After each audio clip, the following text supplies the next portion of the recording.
नमस्कार। आज के मुख्य समाचार। पहली खबर की बात करें तो उत्तर प्रदेश में होने वाले विधानसभा उपचुनाव की तारीखों में बदलाव किया गया। पहले 13 नवंबर को होने वाले मतदान अब 20 नवंबर को होंगे। चुनाव आयोग ने राजनीतिक दलों के अनुरोध पर यह फैसला लिया है।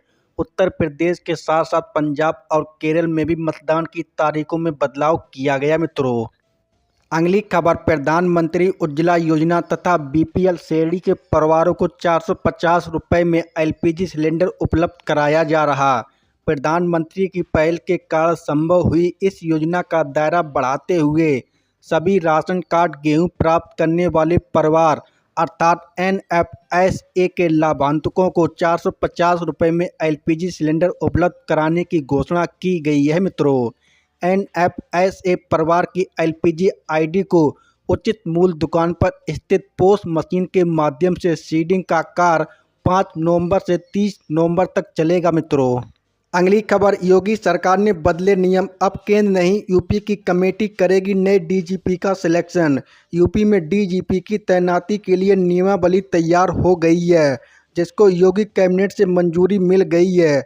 अब यूपी में ही डीजीपी का नाम तय होगा। इसके लिए यूपीएससी को पैनल नहीं भेजा जाएगा। हाई कोर्ट के रिटायर्ड जज की अध्यक्षता वाली कमेटी नए डीजीपी का चयन करेगी। मित्रों, अगली खबर। रिटायरमेंट आयु में 2 वर्ष की बढ़ोतरी। कैबिनेट की बैठक में मिली मंजूरी। सरकार ने सितंबर 2024 में यह घोषणा की थी कि नवंबर 2024 से सरकारी कर्मचारियों की रिटायरमेंट आयु 60 वर्ष से बढ़ाकर 62 वर्ष कर दी जाए।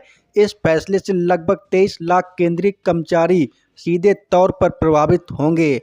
यह कदम कर्मचारियों के कल्याण और उनके अनुभव का लाभ उठाने के उद्देश्य से लिया गया है। मित्रों, अगली खबर। फोन पे, गूगल पे, पेटीएम चलाने वालों के लिए बड़ी खुशखबरी।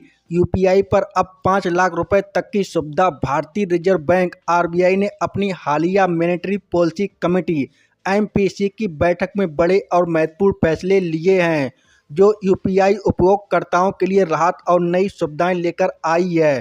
फोन पे, गूगल पे और पेटीएम जैसे यूपीआई प्लेटफॉर्म का उपयोग करने वालों के लिए एक खबर खुशी की लहर लेकर आई है। अब यूपीआई के माध्यम से 5 लाख रुपए तक का लेन देन किया जा सकेगा, जो शिक्षा और स्वास्थ्य क्षेत्र सहित कई क्षेत्रों में उपयोगी साबित होगा। मित्रों, अगली खबर। हरियाणा के सीएम सैनी ने दिया बड़ा तोहफा, कर दी ये 3 बड़ी घोषणाएं। हरियाणा में आज सीएम सैनी ने इन लोगों को बड़ा तोहफा दिया है। राज्य सरकार ने अध्यापकों को बड़ी सौगातें दी हैं। शिक्षा विभाग ने 374 पोस्ट ग्रेजुएट टीचर, पीजीटी और 94 हेड मास्टरों को प्रमोशन देकर उन्हें प्रिंसिपल बनाया। इससे शिक्षा को काफ़ी बड़ा बदलाव मिलेगा, जिससे हर छात्र अच्छी पढ़ाई कर सकेगा। हरियाणा सरकार ने 707 नवयुक्त क्लर्कों को भी विभिन्न स्कूलों में अलर्ट कर दिया है।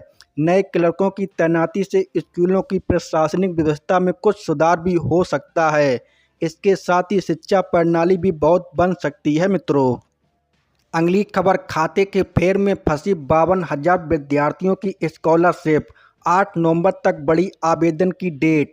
यूपी के संस्कृत विद्यालयों और महाविद्यालयों में पढ़ रहे 50,000 से अधिक विद्यार्थी की छात्रवृत्ति खाते के फेर में फंसी है।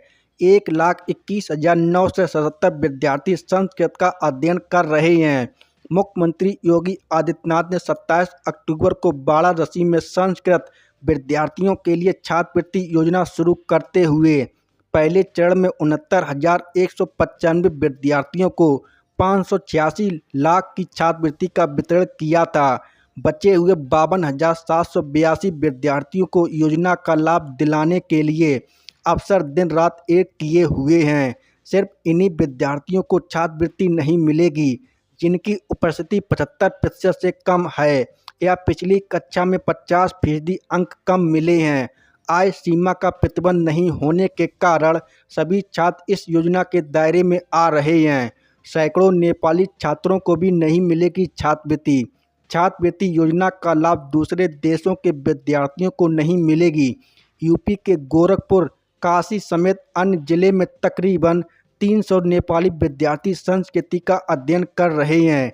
चूँकि छात्रवृत्ति योजना को आधार से जोड़ दिया गया, इसलिए विदेशी छात्र इस दायरे से बाहर हो जाएंगे।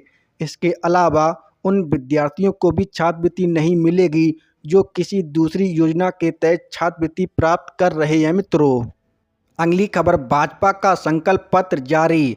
1 रुपये में होगी महिलाओं के नाम संपत्ति की रजिस्ट्री। 3100 रुपये कुंटल धान की खरीद का वादा।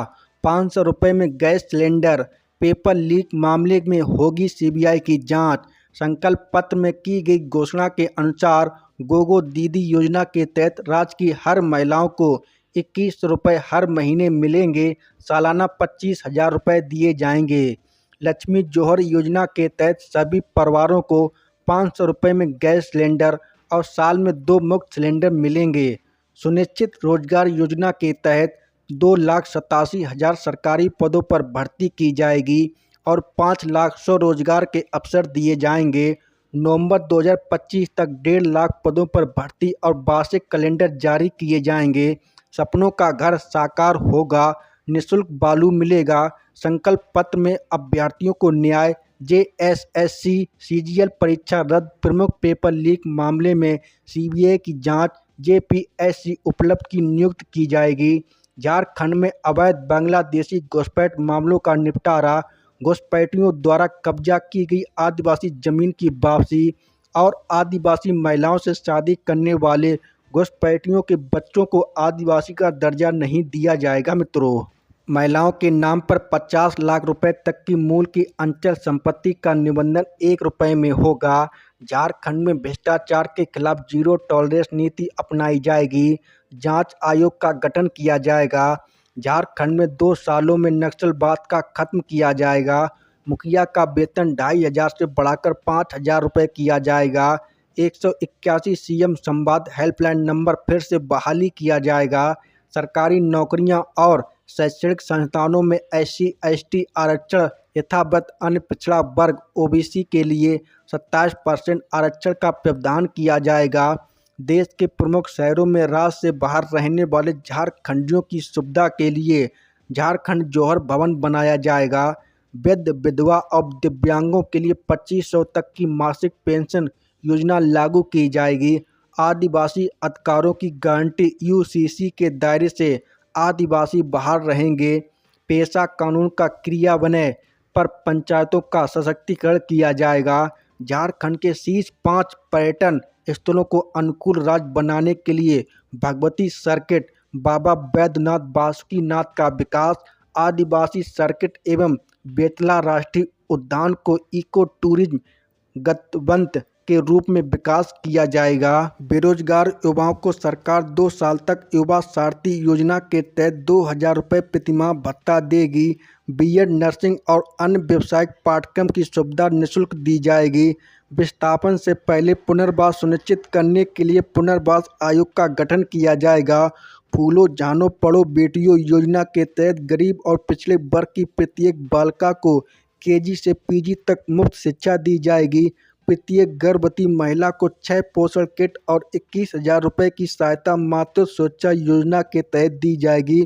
10 नए सरकारी मेडिकल कॉलेज और हर जिले में 1 नर्सिंग कॉलेज अस्पताल में 25,000 नए बेड। भारत आयुष्मान जीवन योजना के तहत 70 वर्ष से अधिक उम्र के सभी वर्ग के लोगों को 10 लाख तक निःशुल्क स्वास्थ्य सेवा। प्रधानमंत्री ग्राम सड़क योजना के तहत 25,000 किलोमीटर नई सड़कें बनेगी। हर जिला मुख्यालय को रेल नेटवर्क से जोड़ा जाएगा। ऑपरेशन सुरक्षा के तहत 2027 तक मानव तस्करी का खत्म। टोल फ्री नंबर और पीड़ितों के लिए पुनर्वास की व्यवस्था की जाएगी।